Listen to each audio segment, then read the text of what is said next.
Ең үлкен еркіндік қашан келетінін білесіз бе? Адамдарға өзіңізді дәлелдеуді тоқтатқан кезде. Көп адам өмір бойы өзгелерге өзін дәлелдеумен жүреді. Мені түсінсін, бағаласын, жақсы көрсін деп бар күшін салады. Бірақ шындық басқа. Сізді түсінгісі келмейтін адамға қанша түсіндірсеңіз де, ол түсінбейді. Ал сіздің жаныңызда жақын адам кейде үнсіз қалсаңыз да, сізді сезінеді. Бала кезде естіген сөздер адамның бүкіл өміріне әсер етуі мүмкін. Егер балаға кішкентайынан сенің құндылығың өзгелердің мақұлдауына байланысты емес деп үйретсе, өскенде ол махаббатты немесе құрметті дәлелдеуге тырыспайды. Сондықтан өзіңізді жақсы көруге лайық екеніңізді дәлелдеуді тоқтатыңыз. Ақталуды тоқтатыңыз. Біреудің рұқсатын күтіп өмір сүрмеңіз.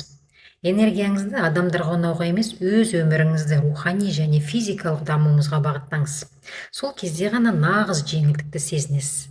Өйткені шынайы еркіндік өз құндылығыңызды өзгелердің пікірімен өлшеуді тоқтатқан сәттен басталады. Даму және өсу бойынша тегін сабақтарымызға қатысыңыздар. Ол үшін комментарийға плюс қалдырыңыз.